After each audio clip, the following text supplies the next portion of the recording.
उसके बाद इन्होंने बोला था पर जो अश्वत्थामा मरा है वो आपका पुत्र नहीं, एक हाथी है। वो सुना नहीं उन्होंने। जी। तो हमको बात का ही सुनना होता है कि आप फ्रेंड जोन हो, ठीक है। करेक्ट।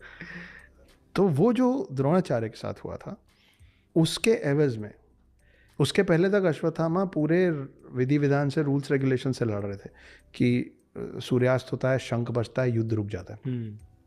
उसके बाद जब ये लोग हार गए थे तो ये जाके एक पांडव समझ के एक शिविर में 5 लोगों को मारे और उस शिविर में आग लगा दी। वो पांडव के 5 भाई थे, जिसके कारण फिर गुस्से में कृष्ण ने श्राप दिया था कि तुम हम अनंत काल तक देवभूमि भारत में कोड़ ग्रसित शरीर लेके रेंगते रहोगे। तो ये माना जाता है कि अश्वत्थामा अभी तक रेंग रहे हैं। अश्वत्थामा का नाम अश्वत्थामा इसलिए पड़ा था क्योंकि जब वो पैदा हुए थे, एक तो बड़े जतन से पैदा हुए थे, बहुत यज्ञ तप और बहुत सारे मिन्नतें की थी द्रोणाचार्य और कृपि ने। कृपि मतलब उनकी पत्नी, कृपि मतलब कृपाचार्य की बहन। तो 7 चिरंजीवी में से ये तो एक तो मामा भांजा है।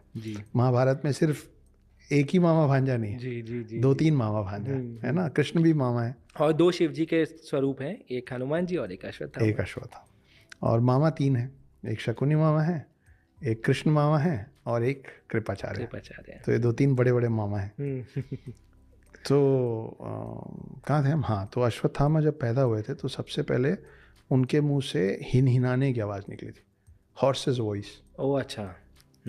तो अश्व मतलब हॉर्स, तो इसलिए उनका नाम अश्वत्थामा पड़ा।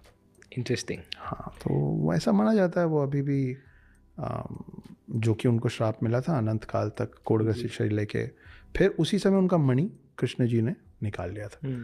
ये सब चीज़ इंस्पायर्ड है यार, मार्वल फिल्म देखे हो ना? बिल्कुल। थैनोस ने कैसे निकाला था? जी बिल्कुल, विजन के सर से। विजन के सर से। हाँ, बिल्कुल। हाँ, पर मैं थैनोस को कृष्ण नहीं बोल रहा हूँ, ठीक है? नहीं, बिल्कुल नहीं। पर ये बताइए कि अश्वत्थामा एक बहुत ही फैसिनेटिंग टॉपिक है और बहुत लोग गूगल करते हैं, यूट्यूब पे जाते हैं और बहुत सारी ऐसे खबरें बाहर आती है कि अश्वत्थामा यहाँ पे, ये शिव जी का मंदिर है, यहाँ रोज़ सुबह वो दर्शन करने आते हैं। मध्य प्रदेश में किसी ने, हरियाणा में किसी डॉक्टर ने, आई थिंक मैंने कुछ पढ़ा था बहुत सालों पहले कि उस अश्वत्थामा खुद आए थे उनके पास अपना। हाँ, वो वैद्य थे, उनका नाम कई जगह नहीं लिखा हुआ है और आयुर्वेदिक, आयुर्वेद के वैद्य जी। थे। पर आप सर कभी वास्तव में किसी से मिले हैं जो एक्चुअली उनसे मिले हों या कुछ कुछ और जानते हो इनके बारे में?